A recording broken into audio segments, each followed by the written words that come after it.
you someone who's struggling to plan, especially the month before your exams, then this is for you.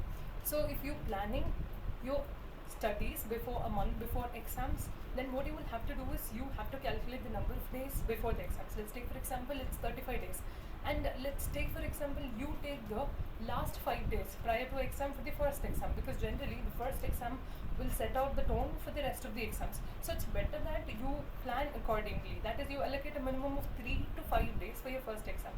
And what about the rest of the days? So we have 35 days still, and 5 days is deducted for the first exam, so we have balanced 30 days. So in 30 days what you can do is you can plan a minimum of 1 to 2 revisions.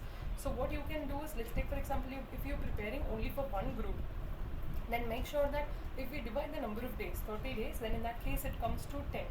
So for which you can take maybe 6 days, 6 days and 4 days separately. So 10 per subject, 6 days for the first revision and 4 days for the next revision. So 6 days you can plan accordingly. So totally 18 days for 3 subjects. In first revision, you can plan your studies, you can plan the number of chapters that you will be studying each day. And also make sure that please don't panic if at all you're not able to complete maybe the complete 100%. If you're not able to do, that's completely fine. If you achieve 80 to 85% of target, no, that should do. And what about the next round of studies? So once you're done with the 18 days, next you have balanced 12 days wherein you have to plan for 4 days. So in this time what you can do is, for theory subjects you could have prepared some notes, or maybe you can get some notes from elsewhere, from external books. You can just study the same, or you may also highlight in your book. So that should speed up your second round of studies for theoretical subjects.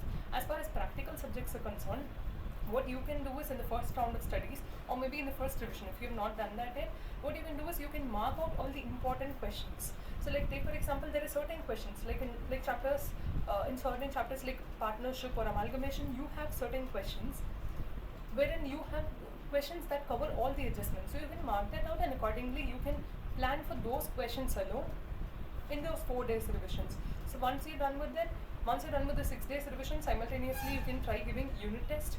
If not, you can give full test after the 5 or 6 days as the case may be. And similarly for 4 days, once you can plan out in such a way that you're giving test as well as doing your revision.